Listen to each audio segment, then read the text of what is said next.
चलिए, तो एक और सवाल प्रतिस्थापन विधि का, इसके बाद प्रतिस्थापन विधि समाप्त हो जाएगी। प्रतिस्थापन विधि का जो तीन टाइप है वो तीनों टाइप एक एक करके अपन पूरे कर लेंगे। और पहला बता दिया था मैंने एक पिछले वीडियो में, और दो टाइप में बता चुका हूं आपको पिछले दो वीडियो में।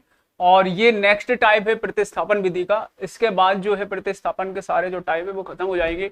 और हम और मैं उम्मीद करता हूं कि सारे बच्चे जो है आसानी से इस विधि को हल कर पाएंगे और करना सीख गए होंगे।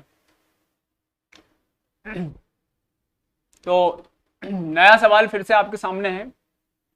अब इसमें समस्या ये रहेगी आपको कि मैंने बोल रहा था आपसे कि समीकरण एक से किसी एक चर का मान निकालो, दो से किसी एक चर का मान निकालो। तो आपको क्या करना होगा, अब वही स्थिति यहाँ पर सामने आ रही है, लेकिन यहाँ पर चर का मान निकालना थोड़ा सा डिफिकल्ट हो जाता है पिछले सवालों की अपेक्षा। यहाँ पर आप देख पा रहे हो कि समीकरण जो पहला है उसमें भी यहाँ पर कोई स्वतंत्र चर नहीं है, गुणांक के साथ है। और दूसरा समीकरण है उसमें भी कोई स्वतंत्र चर नहीं है, गुणांक के साथ है। एक सुविधा इसमें ये हो सकती है कि समीकरण दो जो है उसमें हम दो का भाग दे दें, तो ये जो दो चर है एक्स और वाई वो स्वतंत्र हो जाएंगे गुणांक में, उसका गुणांक एक हो जाएगा। तो उससे सुविधा हो सकती है, लेकिन मैं ऐसा इसमें नहीं करूंगा क्योंकि मुझे नया टाइप आपको बताना है। जब गुणांक सभी के साथ हो तो किस तरीके से प्रतिस्थापन को हल करते हैं, ये टाइप मैं आप लोगों को बताना चाहता हूं। तो मेरे सामने ये एग्जाम्पल था तो मैंने इसी को उठा लिया है। तो इसमें इन समीकरणों में बिना किसी मॉडिफिकेशन के हम सीधा सॉल्व करने की कोशिश करेंगे और प्रतिस्थापन विधि से करेंगे। तो अब यहाँ पर हमें थोड़ा सा कॉम्प्लिकेशन हो रहा है, दिखाई नहीं दे रहा है कि किससे हम मान निकालें। तो जब ऐसी असमंजस की स्थिति है तब आप स्वतंत्र है कि किसी भी समीकरण को उठाकर x का या y का मान निकाल लें, किसी एक चर का मान निकाल लें। यहाँ पर हम स्वतंत्र है, एक से निकालोगे या दो से निकालोगे दोनों में बराबर बात रहेगी, कोई भी हमें सरल नहीं पड़ेगा, दोनों एक से रहेंगे।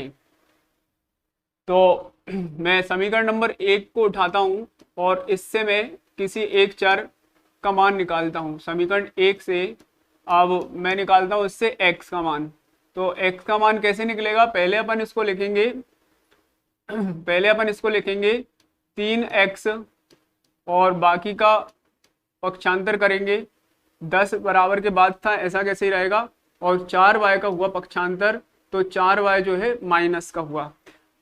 ये जो है आपका x का मान अभी निकला नहीं है, अगले स्टेप में निकलेगा, क्योंकि x के गुणांक में आप 3 देख पा रहे हो, तो इस 3 को भी हटाना पड़ेगा, तब जाकर इसका सही शुद्ध मान निकलेगा। शुद्ध मान हमें निकालना है, तो इसके लिए एक स्टेप इसमें और बढ़ानी होगी हमें, तो तब जाकर x का मान दिखेगा।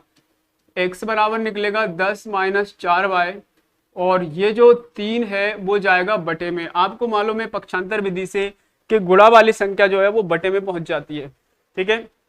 तो इस पर नंबर 3 डालेंगे, समीकरण नंबर 3। इस तरीके से समीकरण नंबर 3 हो गया। अब इसको बहुत बारीकी से, बहुत ही ध्यानपूर्वक आपको समझना होगा। तो अब ये किया जाएगा कि x का मान हमने 1 में से निकाला है, तो इस मान को हमें किस में रखना होगा, समीकरण 2 में या दूसरे समीकरण में रखना होगा। तो ये दूसरा समीकरण है, इसको उठाएंगे हम 2 और यहाँ पर x है, तो हम वही बात करेंगे, मल्टीप्लाई का साइन लगाएंगे और जो x का मान है उसको ब्रैकेट में कोष्टक लगाकर उसको लिखेंगे। तो पूरा मान लिखेंगे 10 माइनस 4y और बटे में है 3 आपका, और ये ब्रैकेट बंद हो जाएगा। फिर माइनस के 2y लिख देंगे जो बचा था, और बराबर के बाद जो लिखा हुआ है वो लिख देंगे। तो इस तरीके से ये नया समीकरण दिख गया, जो कि क्या है, एक ही चर में है, y अकेले चर में। अब इसको जैसे ही हम थोड़ा सा कैलकुलेशन करके इसमें सॉल्व करके इसको आगे बढ़ाएंगे, तो इससे शुद्ध रूप में y का मान हमें दिखाई देगा, संख्यात्मक मान y का दिखाई देगा। तो अब यहाँ पर स्थिति बनती है क्या कि इस संख्या की समस्या होती है, हमें इस संख्या का क्या करना होता है, दो स्थितियां बनती है। एक तो स्थिति ये होती है कि इस संख्या का मल्टीप्लाई ऊपर दोनों में कर सकते हैं, और एक स्थिति ये होती है कभी कभार ये संख्याएं दोनों जो है आपस में कट रही होती है। तो अगर ये कट रही होती है तो उस केस में नीचे वाली संख्या से ऊपर वाली संख्या काट देंगे। मान लो यहाँ पर अगर 12 होता तो हम क्या करते, 3 का भाग इस 12 में दे देते। यही बात मैं आपको बताना चाह रहा हूँ, इसीलिए मैंने ये सवाल उठाया है, क्योंकि यह गलती होती है बच्चों से। तो 3 का अपन 12 में भाग दे देते और 4 यहाँ पर आता, फिर 4 का फिर अंदर मल्टीप्लाई करते, 3 खत्म हो जाता, 4 का मल्टीप्लाई करते तब जाकर ये शुद्ध निकल जाता गुणा। लेकिन अभी क्या स्थिति है, अभी अपने पास केवल क्या है, यहाँ पर 2 है, 2 है केवल यहाँ पर। तो इस केस में हम क्या करेंगे, केवल 2 का मल्टीप्लाई अंश में कर देंगे। 2 का मल्टीप्लाई 10 में होगा, पहले 2 का 10 में होगा तो यह आ जाएगा 20 आपका। 2 का फिर 4 में होगा तो 2 का 4 में 2 चौके 8 आ जाएगा, लेकिन बाय साथ में था तो 8 बाय। और बटे वाली संख्या जो है वो ऐसी रहेगी, 3 ऐसा कैसे रहेगा, और माइनस में आ जाएगा 2 बाय और बराबर 2। अब इस स्टेप को हम 2 तरीके से यहाँ पर सॉल्व कर सकते हैं। पहली स्थिति तो ये हो सकती है कि 3 का इस पूरे समीकरण में गुणा किया जा सकता है, एक तरीका ये। और दूसरा तरीका है कि 3 का एलसीएम ले सकते हैं हम। तो एलसीएम विधि से मैं बता रहा हूं आपको, यहाँ पर एलसीएम लेने के लिए हमें बटे में 1 करना पड़ेगा, इसके बटे में। अब एलसीएम लेंगे तो क्या होगा कि 3 और 1 जो है उनका एलसीएम लेंगे, 3 और 1 का मल्टीप्लाई करेंगे आपस में, तो 3 का 1 में मल्टीप्लाई 3 होगा, 3 यानी एलसीएम आ गया हमारा। अब क्या करेंगे, 3 से डिवाइड करेंगे 3 को तो 1 आएगा, उस 1 का मल्टीप्लाई इन दोनों पदों में होगा, 20 माइनस 8 बाय में होगा।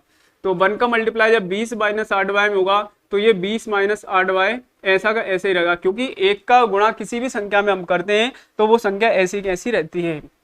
फिर यहाँ पर जो चिन्ह है माइनस का वो लगा देंगे ऐसा कैसे ही। अब क्या करेंगे, इस 1 का डिवाइड इस 3 में करेंगे, 1 का डिवाइड 3 में करेंगे तो आएगा 3 का मल्टीप्लाई ऊपर करेंगे 2 में, 2 बाय में, तो ये आपका आएगा 6 बाय बराबर 2, ऐसा कैसे। अब देखिए यहाँ पर एक तो पद बन गया 8 बाय माइनस का और दूसरा पद बन गया माइनस का 6 बाय। अभी 20 जो है वो बिना बाय वाला है, अचर पद है, तो 20 ऐसा कैसे रहेगा। और ये बाय वाले जो टर्म्स हैं दोनों ये जुड़ जाएंगे, इनके चिन्ह समान है इसलिए जुड़ेंगे, तो 8 बाय और 6 बाय आपका हो जाएगा माइनस का 14 बाय। मैंने बताया आपको कि जब माइनस माइनस की संख्या जुड़ती है तो जोड़ जो है, योगफल जो है वो माइनस का ही आता है। और इसके बटे में कौन था, 3 था, तो ये 3 आ गया और बराबर 2। अब स्थिति क्या बनी, अब आपने ये स्थिति कई बार देखी होगी, कक्षा 9th में देखी होगी। तो इसका समाधान क्या है, इसके बटे में 1 करके और इसका तिर्यक गुणा किया जा सकता है। तिर्यक गुणा करने से हमें y का मान मिलेगा। तिर्यक गुणा करेंगे हम, x 1 का तो होगा आपका इस वाले पद में, और 3 का होगा 3 का इस वाले पद में। तो 1 का जब 20 माइनस 14 वाई में करेंगे 1 का मल्टीप्लाई तो क्या आएगा, 1 का फिर से करेंगे 20 माइनस 14 वाई, ऐसे कैसे ही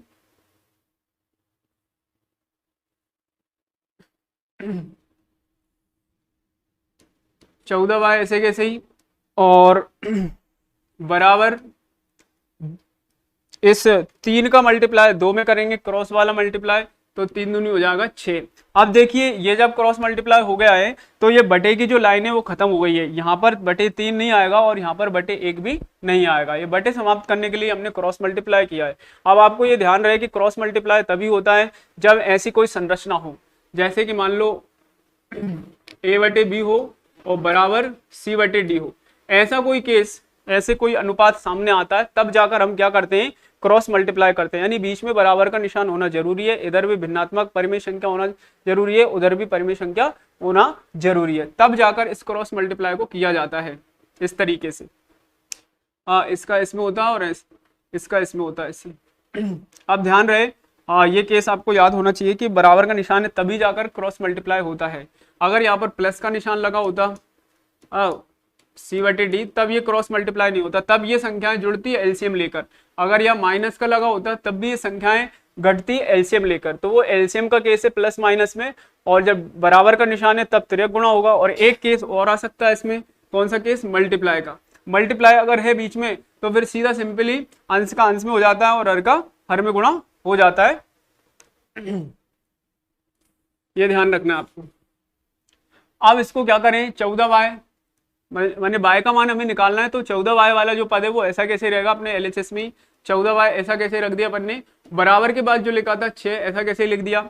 अब 20 जो है उसको नहीं लिखा हमने, तो उसका होगा पक्षांतर, क्योंकि 14 वाई के आसपास की जो संख्या है उनको हटाना पड़ेगा। तो पहले हमें जोड़ या घटाव वाली संख्या हटाना होगा, फिर इसके बाद गुणा या भाग वाली संख्या हटाएंगे यहाँ से। तो हम 20 को हटाएंगे यहाँ से, 20 अभी प्लस का है तो उस साइड जाकर कैसा हो जाएगा, ये माइनस का 20 हो जाएगा। तो यहाँ से ये 14 वाई फिर से ऐसा कैसे ही और बराबर 6। अब देखो 6 और 20 में क्या होगा, अंतर होगा, इनमें घटाव होगा, घटना है, ये जुड़ेंगे नहीं क्योंकि एक संख्या धन की है और एक संख्या ऋण की है।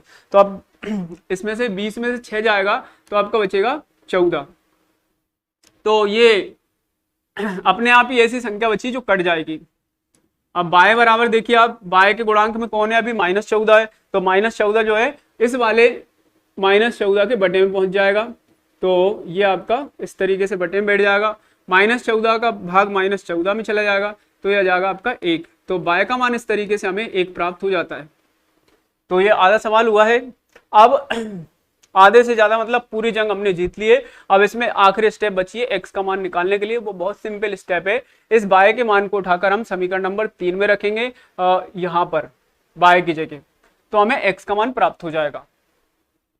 तो रखते हैं बाय के मान को 3 में, तो क्या मिलेगा हमें, एक्स बराबर, एक्स ऐसा कैसे ही था, 10 - 4y था, तो 10 और -4y। अब ध्यान रखना, मैंने बताया था आपको इनके बीच में मल्टीप्लाई है, तो जैसे ही बाय का मान रखोगे तो मल्टीप्लाई का चिन्ह जो है वो प्रकट हो जाएगा। तो यहाँ पर आपको लिखना होगा गुणा लगाकर 1, और बटे में क्या है आपका, बटे में क्या है 3, इस तरीके से। x बराबर आपका 10 ऐसा कैसे ही, और 4 का जब 1 में मल्टीप्लाई हुआ तो आएगा 4 और बटे में आएगा 3।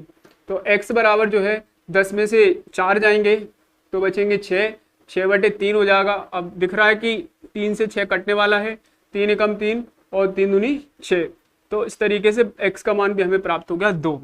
तो ये जो समीकरण है 2, इनमें जो x का मान आया वो 2 आया है और y का मान 1 आया है। इस तरीके से समीकरण हल हो जाता है और ये प्रतिस्थापन विधि के तीनों प्रकार जो है वो समाप्त हो जाते हैं। अब प्रतिस्थापन विधि हमें क्या होगा कि कुछ इबारती सवाल होंगे और कुछ अन्य टाइप के सवाल भी होंगे जिनमें हमें प्रतिस्थापन विधि लगाने की जरूरत पड़ेगी। तो सबसे पहले हमें कंसेप्ट यही पता होना चाहिए कि प्रतिस्थापन विधि को हम करते कैसे हैं। तो अगर जब हम इसको सीख जाएंगे तो इबारती सवाल हो चाहे किसी भी टाइप का सवाल हो, उसमें जब भी वो बोलेगा प्रतिस्थापन विधि, तो वहां पर क्या है, थोड़ा समीकरण जो है थोड़े टफ लेवल के रहेंगे, अच्छे लेवल के रहेंगे, उनके गुणांक जो है वो कठिन कठिन दे देंगे और चिन्ह भी कठिन दे देंगे, तो इसलिए फिर वो हल करने में समस्या आती है। तो मैंने आपको सबसे पहले तीनों जो टाइप के सवाल बनते हैं प्रतिस्थापन में वो अच्छे से समझा दिए हैं। मुझे आशा है कि आप सबको बेहतर तरीके से समझ में आया होगा और आप इसका अच्छा सकारात्मक परिणाम आपको जरूर मिलेगा।